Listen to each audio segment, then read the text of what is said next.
सभी दोस्तों को नमस्कार। स्वागत करता हूं आपका अपने इस चैनल गॉड ऑनलाइन क्लासेस में। दोस्तों, जैसा कि हम उत्तराखंड शिक्षक पात्रता परीक्षा 2023 की तैयारी कर रहे हैं और लगातार आप लोगों के सामने मैं सामाजिक अध्ययन का शिक्षण शास्त्र पर वीडियो बनाकर लाकर आता रहता हूं दोस्तों। और ये लगातार मेरी आप लोगों के सामने 6वीं वीडियो है दोस्तों। इससे पूर्व मैं 5 वीडियो बना चुका हूं। अगर आपने वो वीडियोज़ नहीं देखी हैं दोस्तों तो आपको डिस्क्रिप्शन में उनका लिंक भी मिल जाएगा, और अगर आप देख रहे हैं तो बहुत अच्छी बात है और वो आप लोगों को परीक्षा में ज़रूर काम आएगी दोस्तों। तो आज भी कुछ इंपॉर्टेंट क्वेश्चन की सीरीज़ लेकर के मैं आप लोगों के सामने इस वीडियो में आया हूं। इससे पूर्व भी पिछले साल जो वीडियोस बनी थी दोस्तों, 20 वीडियोस बनी थी सामाजिक अध्ययन के शिक्षण शास्त्र पर, तो उन वीडियोस का भी आप अनुसरण ज़रूर कीजिएगा मेरे चैनल पर जा करके, क्योंकि वहाँ से पिछली बार बहुत सारे क्वेश्चन पूछे गए थे दोस्तों। लगभग 48 से 50 क्वेश्चन यहाँ पर आए हुए थे जो भी वीडियोस मैंने आप लोगों को दी थी दोस्तों। तो ये एक बहुत अच्छा स्कोर हो जाता है अगर आप गहनता के साथ वीडियो को देखते हैं और उसको आत्मसात करते हैं उसमें आए हुए क्वेश्चनों को, तो डेफिनेटली आपको एक अच्छा स्कोर खड़ा करने में मदद मिल सकती है इन वीडियोज़ के द्वारा। तो बढ़ते हैं आज की पहले क्वेश्चन की ओर। लेकिन उससे पहले एक छोटा सा अनुरोध रहेगा दोस्तों कि अगर आपने अभी तक चैनल सब्सक्राइब नहीं किया है या फिर आप पहली बार आप चैनल पे आ रहे हैं तो आप चैनल को ज़रूर सब्सक्राइब कीजिएगा ताकि आपको मेरी वीडियो मिलती रहे जैसे मैं अपलोड करता हूं दोस्तों। तो बढ़ते हैं आज के पहले क्वेश्चन की ओर। पहला क्वेश्चन जैसा कि हम देख पा रहे हैं दोस्तों, यहाँ पर आ रहा है कि भारत में कौन सी मिट्टी सर्वाधिक है। भारत में आपने देखा होगा दोस्तों कि कई प्रकार की मिट्टियाँ पाई जाती है, जैसे जलोढ़ मिट्टी पाई जाती है, काली मिट्टी पाई जाती है, लेटेराइट मिट्टी पाई जाती है, लाल मिट्टी पाई जाती है, पर्वतीय मिट्टी पाई जाती है। इस प्रकार से लगभग भारतीय कृषि अनुसंधान के अनुसार भारत में 8 प्रकार की मिट्टियाँ पाई जाती हैं दोस्तों। ये कह रहा है कि भारत में कौन सी मिट्टी सर्वाधिक पाई जाती है दोस्तों। ठीक है, यहाँ पर आ रहा है काली मृदा, अलुवियल, लाल मृदा या लेटेराइट मिट्टी। तो अलुवियल जो होती है दोस्तों, इसी को जलोढ़ मिट्टी भी कहा जाता है। जलोढ़ मिट्टी यानी कि जो जल के द्वारा लाई जाती है, जल या निक्षेप के द्वारा जो लाई जाती है मैदानों में जो मिट्टी, उसे ही जलोढ़ मिट्टी कहते हैं। और इसकी मात्रा भारत में सर्वाधिक है दोस्तों। लगभग जितने भी मिट्टियां हैं उसका 40% भाग जो है वो अलुवियल मिट्टी या फिर जलोढ़ मिट्टी का है दोस्तों। ठीक है, इसको खादर और बांगर में भी बांटा जाता है दोस्तों। जो खादर होती है वो नई प्रकार की मिट्टी होती है और ज़्यादा उपजाऊ होती है, और बांगर होती है वो पुरानी मिट्टी होती है, थोड़ा कम उपजाऊ होती है उससे। ठीक है, तो जलोढ़ मिट्टी भारत में सर्वाधिक मात्रा में पाई जाती है, लगभग 40% भाग पर दोस्तों। ठीक है, ये चीज़ आप लोग माइंड कर लीजिएगा। नेक्स्ट क्वेश्चन पे चलेंगे। सिंबलबाड़ा राष्ट्रीय उद्यान भारत के किस राज्य में स्थित है। तो सिंबलबाड़ा राष्ट्रीय उद्यान किस राज्य में स्थित है। यहाँ पर ऑप्शन है मध्य प्रदेश, झारखंड, उड़ीसा या हिमाचल प्रदेश। तो याद रखेंगे दोस्तों, जो सिंबलबाड़ा राष्ट्रीय उद्यान है वो हिमाचल प्रदेश में स्थित है, और हिमाचल ये हरियाणा की सीमा पर भी मिला हुआ है दोस्तों ये। तो सिंबलबाड़ा राष्ट्रीय उद्यान आपका हिमाचल प्रदेश में स्थित है, याद रखेंगे, इंपॉर्टेंट क्वेश्चन है दोस्तों। ठीक है, नेक्स्ट क्वेश्चन पे चलते हैं।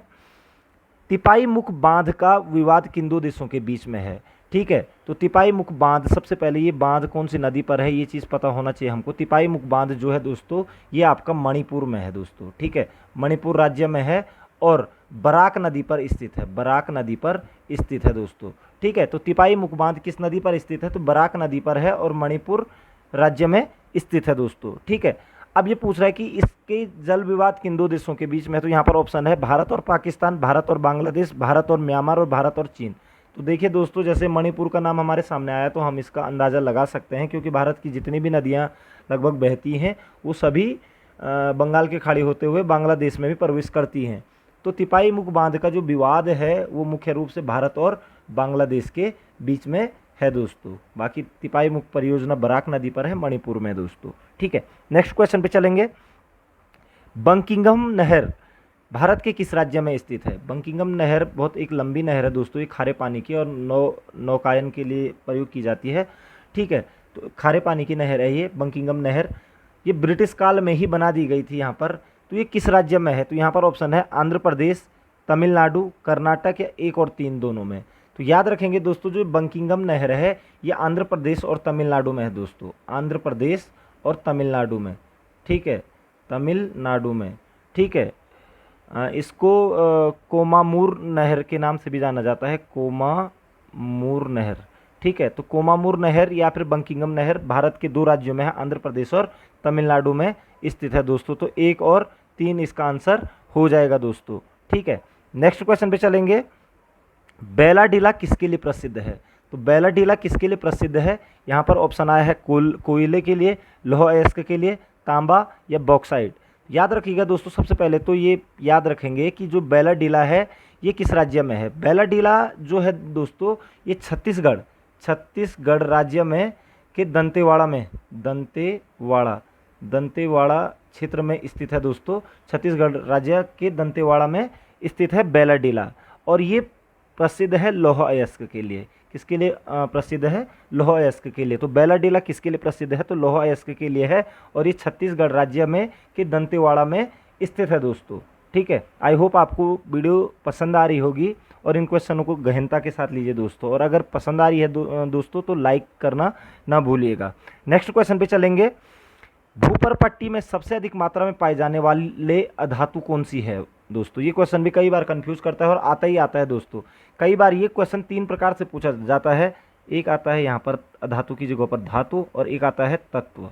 ठीक है, तो यहाँ पर ये तीनों चीज़ें हमको समझनी है कि भूपर पट्टी पर सबसे अधिक मात्रा में पाई जाने वाली अधातु कौन सी है, भूपर पट्टी पर सबसे अधिक मात्रा में पाई जाने वाली धातु कौन सी है, और भूपर पट्टी पर सबसे अधिक मात्रा में पाई जाने वाली तत्व कौन सा है।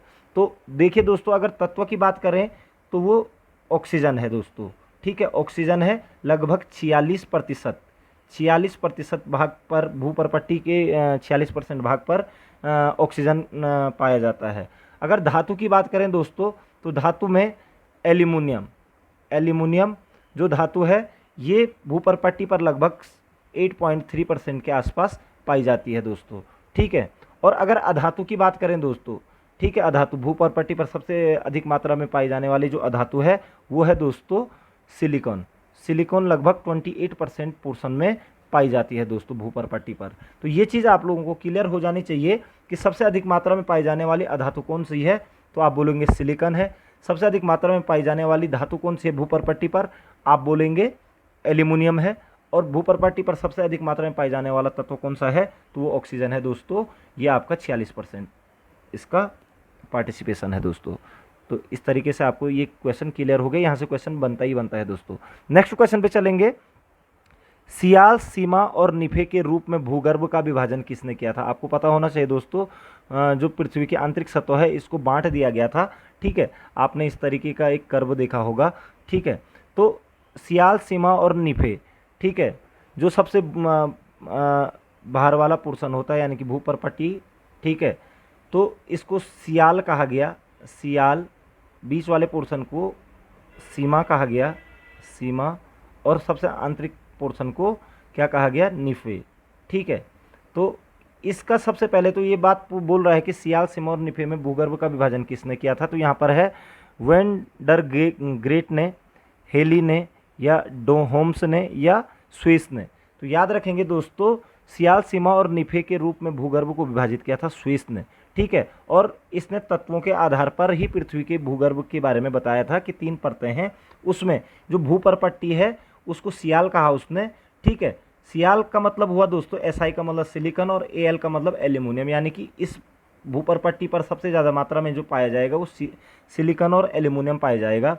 उसके बाद जो मध्य वाला पोर्शन है इसको सीमा कहा गया, इसमें सिलिकॉन और मैग्नीशियम की मात्रा ज़्यादा है दोस्तों। और जो सबसे कोर वाला जो भाग है, ठीक है, उसको कहा गया दोस्तों निफे।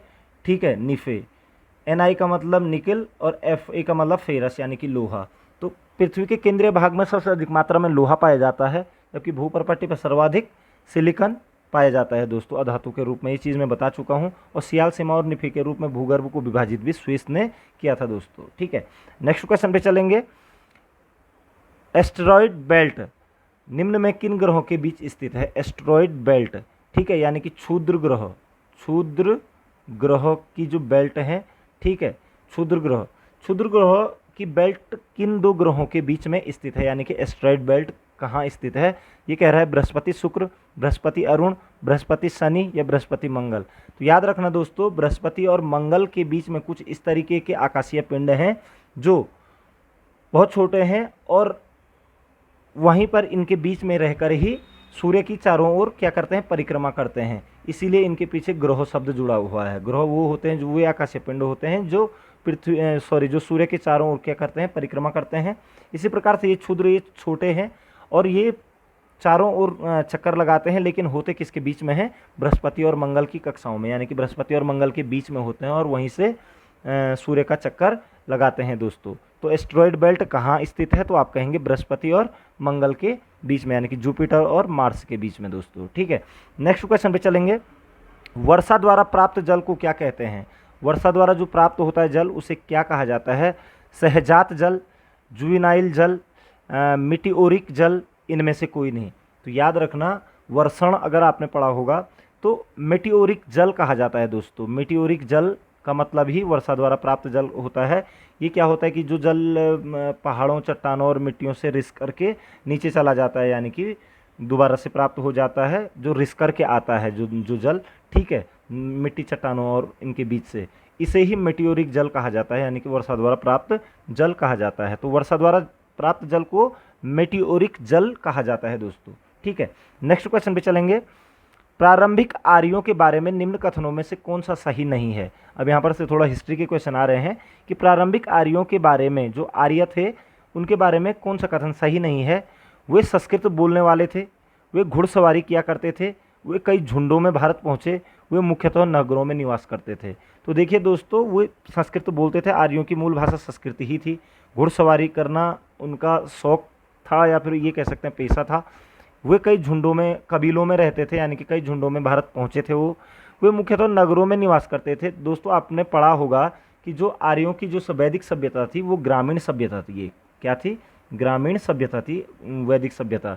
ठीक है, तो इसलिए वो नगरों में निवास नहीं कर सकते थे। सिंधु घाटी सभ्यता एक नगरीय सभ्यता थी, जबकि वैदिक सभ्यता एक ग्रामीण सभ्यता थी, इसलिए वे मुख्यतः नगरों में निवास करते थे। ये गलत ऑप्शन दे रखा है इसने, और आपने गलत को ही आंसर बनाना है अपना। ठीक है, तो वे मुख्यतः नगरों में निवास करते थे, ये गलत है दोस्तों। नेक्स्ट क्वेश्चन पे चलेंगे।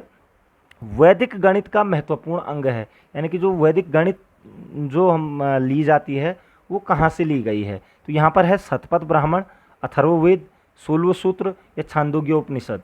ठीक है, तो याद रखेंगे दोस्तों, जो वैदिक जो गणित है, आजकल भी इस पर फोकस करने की बात की जा रही है कि वैदिक गणित को ज़्यादा से ज़्यादा कराया जाए। तो वैदिक गणित का जो महत्वपूर्ण अंग है वो है शूल्व सूत्र दोस्तों।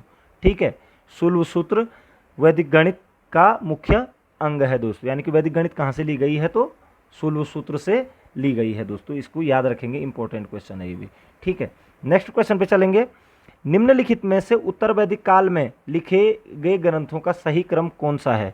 तो उत्तर वैदिक काल में जो ग्रंथ लिखे गए थे उनका सही क्रम क्या है? यहाँ पर है वेद, ब्राह्मण, आरण्यक और उपनिषद। दोस्तों इसे ही याद रख लीजिए आप। ठीक है, सबसे पहले हुई थी वेदों की रचना, उसके बाद ब्राह्मण ग्रंथों की रचना हुई थी, उसके बाद आरण्यक आए थे और उसके बाद लास्ट उपनिषद। ठीक है, वेदों का अंत यानी कि। ठीक है, तो वेद सबसे पहले आए, फिर ब्राह्मण आए, फिर आरण्यक आए और फिर उपनिषद आए दोस्तों। ये क्रम में लिखे गए थे वैदिक काल में। ठीक है, तो याद रखेंगे वेद, ब्राह्मण, आरण्यक और उपनिषद। ठीक है, नेक्स्ट क्वेश्चन पे चलते हैं। कौन से तीन वेद संयुक्त रूप से त्रयी या वेद त्रयी कहलाते हैं? तो त्रयी और वेद त्रय आपको पता होना चाहिए दोस्तों कि वेदों की संख्या 4 है। ठीक है, जो तीन वेद, त्रयी का मतलब तीन वेद, ठीक है ना, तो तीन वेदों का समूह, तो वेद त्रयी भी कहलाते हैं।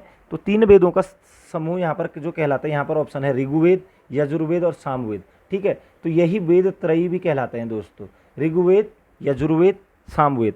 अथर्ववेद त्रयी में नहीं आता है दोस्तों, अथर्ववेद दोस्तों। ठीक है, ठीक है, क्योंकि वैदिक क्रियाकांडों में ऋग्वेद, यजुर्वेद और सामवेद का ही प्रयोग किया जाता है, अथर्ववेद का प्रयोग नहीं किया जाता है।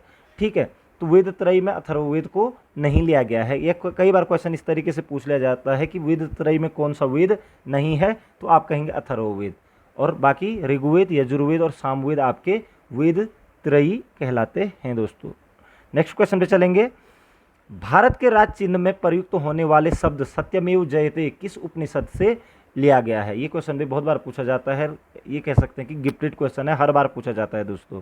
ठीक है, कि भारत के राज चिन्ह में प्रयुक्त होने वाले शब्द सत्यमेव जयते किस उपनिषद से लिया गया है? तो यहाँ पर है मुंडक उपनिषद, कट्ठु उपनिषद, उसके बाद यहाँ पर आ रहा है ईश उपनिषद या बृहदारण्य उपनिषद। तो याद रखेंगे दोस्तों, जो सत्यमेव जयते है वो लिया गया है मुंडक उपनिषद से दोस्तों। ठीक है, मुंडक उपनिषद से लिया गया है और ये अथर्ववेद का ही एक क्या है, अथर्ववेद का ही क्या है, एक अंग है दोस्तों। ठीक है, तो मुंडक उपनिषद अथर्ववेद का ही एक उपवेद है। ठीक है, तो सत्यमेव जयते लिया गया है आपका मुंडक उपनिषद से दोस्तों। ठीक है, नेक्स्ट क्वेश्चन पे चलेंगे। नंदवंश का अंतिम सम्राट कौन था? नंदवंश का अंतिम सम्राट यहाँ पर है महापदम नंद, घनानंद, कालाशोक, इनमें से कोई नहीं।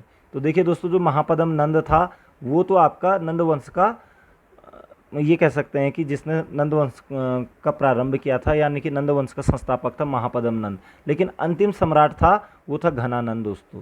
ठीक है, इसी को ही मार करके चंद्रगुप्त मौर्य ने मौर्य साम्राज्य की स्थापना की थी दोस्तों। ठीक है, तो महापदम नंद आपका प्रथम शासक था और अंतिम शासक था घनानंद, तो आपका आंसर हो जाएगा बी दोस्तों। नेक्स्ट क्वेश्चन पे चलते हैं। मगध साम्राज्य के बारे में कौन सही नहीं है? आपने मगध साम्राज्य पढ़ा होगा दोस्तों भारतीय इतिहास में, तो कौन सा सही कथन नहीं है? पुराणों एवं महाकाव्यों के अनुसार इसकी स्थापना बृहद्रथ ने की थी दोस्तों। बृहद्रथ ने नहीं की थी इसकी स्थापना, इसकी स्थापना की थी दोस्तों बिंबिसार ने। बिंबिसार, यहाँ पर कई लोग कंफ्यूज होते हैं, एक बिंबिसार है, एक है बिंदुसार। ठीक है, बिंदुसार, तो बिंदुसार जो है वो अशोक के पिता हैं दोस्तों, और ये बिंबिसार जो है हरियंक वंश का संस्थापक है। ठीक है, जो कि मगध साम्राज्य का पहला वंश है, हरियंक वंश। तो मगध साम्राज्य के बारे में पहला ही कथन गलत हो गया है दोस्तों। उसके बाद दूसरा है महापदम नंद ने इसे सर्वाधिक विस्तार प्रदान किया तथा सर्व छत्रांतक, क्षत्रियों, यहाँ पर लिखा है क्षत्रियों का अंत करने वाला एवं एक राट की उपाधि धारण की। तो महापदम नंद ने इसे सर्वाधिक विस्तार प्रदान किया था, वास्तव में किया था, और सर्व छत्रांतक क्षत्रियों का इकराट की उपाधि भी ली थी दोस्तों उसने। ठीक है, तो ये सही है। गिरिवज, राजगृह, पाटलिपुत्र, वैशाली, क्रमशः इसकी 4 राजधानियां बनी, तो ये भी बिल्कुल सही है और इनमें से कोई नहीं। तो यानी कि हम ये कह सकते हैं कि जो पहला ही ऑप्शन है कि पुराणों एवं महाकाव्य के अनुसार इसकी स्थापना बृहद्रथ ने की थी, ये गलत है, जबकि बिंदुसार ने इसकी स्थापना की थी दोस्तों, बिंबिसार ने। ठीक है, नेक्स्ट क्वेश्चन पे चलेंगे। सिकंदर के आक्रमण के समय उत्तर भारत पर निम्नलिखित राजवंशों में से किस एक का शासक था? तो लगभग 326 ईस्वी पूर्व में सिकंदर ने भारत पर आक्रमण किया था दोस्तों। ठीक है, तो उस समय भारत में किसका शासन था? उत्तर भारत में विशेषकर। तो यहाँ पर है नंदवंश, मौर्य वंश, शुंग वंश या कर्ण वंश। तो याद रखेंगे दोस्तों, उस समय यहाँ पर था नंदवंश। ठीक है, क्योंकि सिकंदर के आक्रमण किया था तो तक्षशिला से आपका जो आचार्य थे कौटिल्य जी, वो नंद के दरबार में आए थे, महापदम नंद के, ठीक है, सॉरी घनानंद के दरबार में आए थे और उन्होंने इसकी जानकारी दी थी। लेकिन महापदम जो नंद था, सॉरी घनानंद जो था, उसने अनापत्ति ये कह सकते हैं कि उनके अपमान किया था और वहीं से उसने अपने साम्राज्य की नींव को हिला डाला था दोस्तों।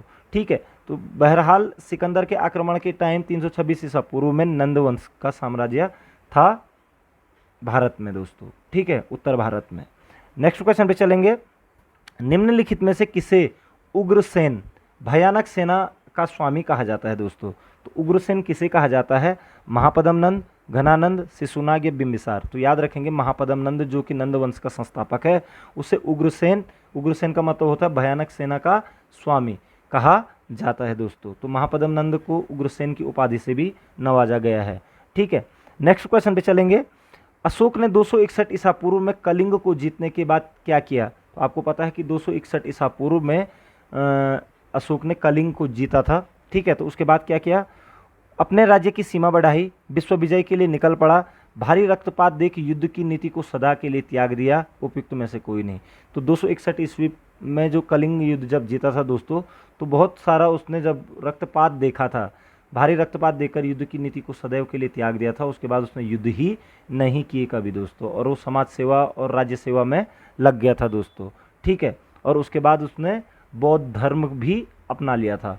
ठीक है, तो भारी रक्तपात देख करके 261 पूर्व में जब कलिंग का युद्ध जीत लिया था अशोक ने, उसके बाद उसने युद्ध की नीति को हमेशा के लिए त्याग दिया था दोस्तों। तो ये इसका एग्जैक्ट आंसर है।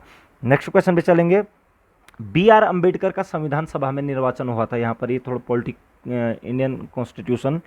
तो B.R. अम्बेडकर का संविधान सभा में निर्वाचन हुआ था कौन सी सीट से? पश्चिम बंगाल से, मुंबई प्रेसिडेंसी से, तत्कालीन मध्य भारत से या पंजाब से? तो तो याद रखेंगे दोस्तों, जो बी आर अम्बेडकर जिन्हें कि भारतीय संविधान का जनक भी कहा जाता है, इनका जो निर्वाचन क्षेत्र था वो पश्चिम बंगाल से निर्वाचित होकर के आए थे। ठीक है, याद रखेंगे पश्चिम बंगाल। नेक्स्ट क्वेश्चन पे चलते हैं। भारतीय संविधान को किसने बनाया? भारतीय संविधान को किसने बनाया? कई बार ये क्वेश्चन आ जाता है। यहाँ पर है संविधान सभा ने, ब्रिटिश संसद ने, भारतीय संसद ने या गवर्नर जनरल ने। तो भारतीय जो संविधान जो बनाया था दोस्तों, उसके लिए एक संविधान सभा बनाई गई थी। ठीक है, संविधान सभा बनाई गई थी और उसी संविधान सभा में विभिन्न प्रकार के कार्यदायित्वों को दिया गया था, जिसके लिए कि विभिन्न प्रकार की समितियां बनाई गई थी दोस्तों। ठीक है, तो भारतीय संविधान को किसने बनाया? तो आप कहेंगे भारतीय संविधान सभा ने दोस्तों। ठीक है, जो कि 1946 में बनी थी। संविधान सभा कब बनी थी? 1946 में दोस्तों। ठीक है, नेक्स्ट क्वेश्चन पे चलेंगे। संविधान सभा के उद्घाटन अधिवेशन की अध्यक्षता किसने की थी? तो संविधान सभा का आपको पता होना चाहिए 9 दिसंबर 1946 को, ठीक है, संविधान सभा की प्रथम बैठक हुई थी, यानी कि उद्घाटन हुआ था। ठीक है, 9 दिसंबर 1946 को। और उस दिन की जो अध्यक्षता की थी वो की थी आपकी सच्चिदानंद सिन्हा ने। ठीक है, तो अस्थायी अध्यक्ष कई बार पूछ लिया जाता है कि संविधान सभा के अस्थायी अध्यक्ष कौन थे? अस्थायी, ठीक है, तो वो थे आपके सच्चिदानंद सिन्हा, यानी कि उन्होंने उद्घाटन अधिवेशन की अध्यक्षता की थी। जबकि उसी के बाद 2 दिन बाद यानी कि 11 दिसंबर 1946 को दोस्तों, ठीक है, 1946 को 11 दिसंबर की जो दूसरी बैठक हुई थी, तो उस बैठक में डॉक्टर राजेंद्र प्रसाद को क्या सर्वसम्मति के साथ परमानेंट यानी कि स्थायी अध्यक्ष चुन लिया गया था। ठीक है, तो ये चीज़ आप लोगों को पता होनी चाहिए। तो उद्घाटन अधिवेशन की अध्यक्षता की थी सच्चिदानंद सिन्हा ने, और 11 दिसंबर 1946 को जो दूसरी बैठक हुई थी संविधान सभा की, उसमें उसकी अध्यक्षता, उसमें किसको बना दिया गया था? उसकी अध्यक्षता पंडित राजेंद्र प्रसाद, ठीक है ना, हमारे जो पहले राष्ट्रपति भी बने। ठीक है, तो राजेंद्र प्रसाद जी को अध्यक्ष बना दिया गया था दोस्तों। ठीक है, नेक्स्ट क्वेश्चन पे चलते हैं। संविधान सभा के प्रारूप समिति यानी कि मसविदा समिति, ड्राफ्टिंग कमेटी, ठीक है, तो प्रारूप समिति की नियुक्ति कब हुई थी? तो आपको पता होना चाहिए जो प्रारूप समिति थी, प्रारूप समिति के जो अध्यक्ष थे वो थे अंबेडकर जी। ठीक है, अंबेडकर जी थे। ठीक है, यानी कि ये कह सकते हैं कि संविधान को लिखने का कार्य इन्होंने ही किया था, अंबेडकर जी ने। ठीक है, तो भारतीय संविधान सभा की प्रारूप समिति की जो नियुक्ति हुई थी, प्रारूप समिति बनी कब थी? यहाँ पर ऑप्शन है 29 अप्रैल 1947, 11 जून 1947, 29 अगस्त 1947 या 16 दिसंबर 1947। तो याद रखिएगा दोस्तों, प्रारूप जो समिति थी वो बनी थी आपकी 29 अगस्त 1947 को, 1947, 29 अगस्त। ठीक है, तो भीमराव अंबेडकर प्रारूप समिति के अध्यक्ष भी थे दोस्तों। ठीक है, नेक्स्ट क्वेश्चन पे चलेंगे। संविधान के भाग 1 में निम्न में से किसका वर्णन है? तो संविधान में आपको पता होना चाहिए दोस्तों, वर्तमान में लगभग 25 भाग हो चुके हैं भारतीय संविधान में। ठीक है, वर्तमान में भारतीय संविधान में 25 भाग हैं। ठीक है, तो जो भाग 1 पूछ रहा है कि भाग 1 में किसका वर्णन है, यहाँ पर ऑप्शन है संघ और उसका राज्य क्षेत्र, नागरिकता, मूल अधिकार और राज्य की नीति निषेध तत्व। तो याद रखेंगे दोस्तों, जो भारतीय संविधान का जो भाग 1 है उसमें लिखा है संघ और उसके राज्य क्षेत्र हैं, और ये अनुच्छेद 1 से 4 तक जाता है दोस्तों। ठीक है, भाग 1। उसके बाद नागरिकता जो है वो 5 से 11 में है और ये भाग 2 में है। तो कई बार ये भी पूछ लिया जाता है कि संविधान के भाग 2 में किसका वर्णन किया गया है, तो आप कहेंगे नागरिकता संबंधी वर्णन किए गए हैं, जो कि अनुच्छेद 5 से 11 तक हैं। उसके बाद मूल अधिकार हैं दोस्तों 12 से 35 तक। ठीक है, और ये भाग 3 में है दोस्तों। ठीक है, भाग 3 में 12 से 35 में। और राज्य के नीति निषेध तत्व हैं दोस्तों 36 से लेकर 51 तक दोस्तों, अनुच्छेद। ठीक है, और इसका वर्णन क्या है भाग 4 में। तो यहाँ पर ये चीज़ कोई भी क्वेश्चन पूछा जाए तो यहाँ से एक क्वेश्चन आ ही जाता है। ठीक है, तो इसको आप लोग अब कर लेंगे। तो संविधान के भाग 1 में भारतीय संघ और उसके राज्य क्षेत्र का वर्णन किया गया है दोस्तों, ये याद रखेंगे आप। नेक्स्ट क्वेश्चन पे चलेंगे। भारत के संविधान के किस अनुच्छेद के अंतर्गत भारत के राष्ट्रपति पर महाभियोग चलाया जा सकता है? ये क्वेश्चन भी इंपॉर्टेंट है और बार बार पूछा जाता है। ठीक है, तो महाभियोग का मतलब होता है पद से हटाना। ठीक है, तो भारतीय संविधान के किस अनुच्छेद के तहत राष्ट्रपति पर महाभियोग चलाया जा सकता है? यहाँ पर ऑप्शन है अनुच्छेद 61, अनुच्छेद 75, अनुच्छेद 76 या अनुच्छेद 85। तो याद रखेंगे दोस्तों, राष्ट्रपति पर महाभियोग लोकसभा या राज्यसभा में किसी भी सदन में लाया जा सकता है। ठीक है, ये लाया जाता है अनुच्छेद 61 के तहत।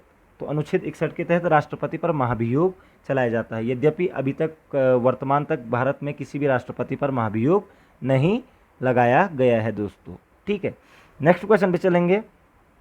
संविधान के किस अनुच्छेद में उपराष्ट्रपति पद का प्रावधान किया गया है? तो उपराष्ट्रपति पद का जो प्रावधान किस अनुच्छेद में किया गया है? अनुच्छेद 52, अनुच्छेद 53, अनुच्छेद 63 या अनुच्छेद 76? तो याद रखेंगे दोस्तों, जो अनुच्छेद 52 है इसमें तो राष्ट्रपति का है दोस्तों, राष्ट्रपति के पद का प्रावधान किया गया है। 53 में उस राष्ट्रपति के पास संपूर्ण कार्यपालिका शक्ति निहित होगी, इसका वर्णन किया गया है। साथ ही साथ अनुच्छेद 63 में उपराष्ट्रपति की बात की गई है दोस्तों, उपराष्ट्रपति की बात की गई है, ठीक है, उपराष्ट्रपति की बात की गई है। तो ये आप लोगों को याद रखना है, तो आपका आंसर नंबर सी हो जाएगा दोस्तों, ठीक है। तो भारत के उपराष्ट्रपति का प्रावधान किस अनुच्छेद में किया गया? अनुच्छेद 63 में किया गया है दोस्तों। नेक्स्ट क्वेश्चन पे चलेंगे। लोकसभा और राज्यसभा की संयुक्त बैठक कब होती है? तो आपको पता होना चाहिए दोस्तों कि संयुक्त बैठक की जाती है, और संयुक्त बैठक हमेशा राष्ट्रपति बुलाता है। और कब बुलाता है? जब लोकसभा और राज्यसभा में किसी बिल पर, क्या सामान्य कोई विधेयक है उस पर ये कह सकते हैं कि किसी विधेयक पर मतलब समानता ना हो, ठीक है ना, यानी कि विरोध उत्पन्न हो जाता है लोकसभा और राज्यसभा में किसी सामान्य विधेयक पर, तो राष्ट्रपति को संयुक्त बैठक बुलानी पड़ती है, ठीक है दोस्तों। तो यहाँ पर लोकसभा और राज्यसभा की संयुक्त बैठक कब होती है? यहाँ पर ऑप्शन है राष्ट्रपति जब बुलाए, लोकसभा एवं राज्यसभा में मतभेद होने पर, संसद का सत्र शुरू होने पर, या फिर इनमें से कोई नहीं। तो याद रखेंगे, संसद का लोकसभा और राज्यसभा में जब मतभेद होने पर राष्ट्रपति बुलाता है संयुक्त बैठक को, तो ये इसका एग्जैक्ट आंसर हो जाएगा, ठीक है। जब भी लोकसभा और राज्यसभा में मतभेद होते हैं तब राष्ट्रपति लोकसभा और राज्यसभा की क्या संयुक्त बैठक को बुलाता है दोस्तों, ठीक है। और इसका जो लोकसभा और राज्यसभा की संयुक्त बैठक को बुलाने का कार्य तो राष्ट्रपति करता है, लेकिन इसकी जो अध्यक्षता करता है वो लोकसभा का अध्यक्ष, लोकसभा स्पीकर करता है दोस्तों। ये क्वेश्चन यहाँ पर कंफ्यूज मत हो जाना कि लोकसभा और राज्यसभा की संयुक्त बैठक की अध्यक्षता कौन करता है, तो वो करता है लोकसभा अध्यक्ष करता है दोस्तों, ठीक है। जबकि बुलाने का काम राष्ट्रपति करता है। और कब बुलाता है? जब लोकसभा और राज्यसभा में किसी सामान्य विधेयक पर मतभेद हो जाते हैं। तो यहाँ पर इस चीज़ को कंफ्यूज मत करना यहाँ पर, ठीक है। नेक्स्ट क्वेश्चन पे चलेंगे। संसद के दोनों सदनों की संयुक्त अधिवेशन की अध्यक्षता कौन करता है? तो ये वही बात आ गई है कि दोनों सदनों के संयुक्त अधिवेशन की अध्यक्षता पूछ रहा है ना ये, कि अध्यक्षता कौन करता है। तो अब राष्ट्रपति इसका आंसर नहीं होगा, इसका आंसर हो जाएगा लोकसभा अध्यक्ष दोस्तों, ठीक है। जबकि आहूत कौन करता है, कि मतलब बुलाता कौन है संसद के दोनों सदनों की बैठक, अधिवेशन को बुलाएगा कौन? राष्ट्रपति बुलाएगा, लेकिन अध्यक्षता कौन करेगा? लोकसभा अध्यक्ष करेगा दोस्तों। ये चीज़ आप लोग याद रहेंगे। नेक्स्ट क्वेश्चन पे चलेंगे। लोकसभा और राज्यसभा में गणपूर्ति कोरम संख्या है। आपको पता है कि लोकसभा में कार्रवाई करने के लिए कम से कम कितने सदस्य लोकसभा में उपस्थित होने चाहिए, जिससे कि हम क्या एक कोरम बन सके, ठीक है। तो कोरम क्या है? यहाँ पर ऑप्शन है कुल सदस्य संख्या का 1/5, कुल सदस्य संख्या का 1/6, कुल सदस्य संख्या का 1/10 या कुल सदस्य संख्या का 1/8। तो याद रखेंगे दोस्तों, कुल सदस्य संख्या का 1/10। अगर 1/10 हो जाता है तो कोरम पूरा माना जाता है और सदन की कार्रवाई पूरी की जा सकती है, गणपूर्ति मानी जाएगी दोस्तों, ठीक है। तो 1/10 कुल सदस्य का 1/10 होना जरूरी है दोस्तों, ठीक है। नेक्स्ट क्वेश्चन पे चलते हैं। राज्यसभा को भंग करने का अधिकार किसे प्राप्त है? तो राज्यसभा को भंग करने का अधिकार किसे प्राप्त है? यहाँ पर ऑप्शन है राष्ट्रपति को, उपराष्ट्रपति को, उच्चतम न्यायालय को, या इनमें से कोई नहीं, ठीक है। याद रखिएगा दोस्तों, राज्यसभा एक ऐसी बॉडी है जो कि भंग नहीं की जा सकती है, जिसे कि भंग नहीं किया जा सकता है दोस्तों। एक स्थायी सदन के रूप में इसे जाना जाता है, स्थायी परमानेंट, ठीक है। और हर दूसरे साल इसके 1/3 सदस्य क्या होते रहते हैं, ये कह सकते हैं कि रिटायरमेंट लेते रहते हैं। और राज्यसभा के जो सदस्यों का कार्यकाल होता है वो 6 वर्ष का होता है। तो राज्यसभा को कभी भंग नहीं किया जा सकता है। तो इनमें से कोई नहीं इसका आंसर हो जाएगा दोस्तों। तो आशा करता हूं दोस्तों कि आपको वीडियो ज़रूर पसंद आई होगी, और इसमें बहुत सारे इंपॉर्टेंट क्वेश्चनों का मिश्रण मैंने किया हुआ था। तो इन चीज़ों को आप गहनता के साथ लेंगे दोस्तों, और अपनी तैयारी को कंटिन्यूअस बनाए रखेंगे। अगर आपको कहीं पर कोई प्रॉब्लम होती है तो मुझे कमेंट सेक्शन में ज़रूर बताइएगा, मैं उसमें सुधार करने की ज़रूर कोशिश करूँगा दोस्तों नेक्स्ट वीडियो में। तो आपका समय शुभ हो, आपके उज्जवल भविष्य की कामना करता हूँ। मिलते हैं अगली वीडियो में। जय हिंद।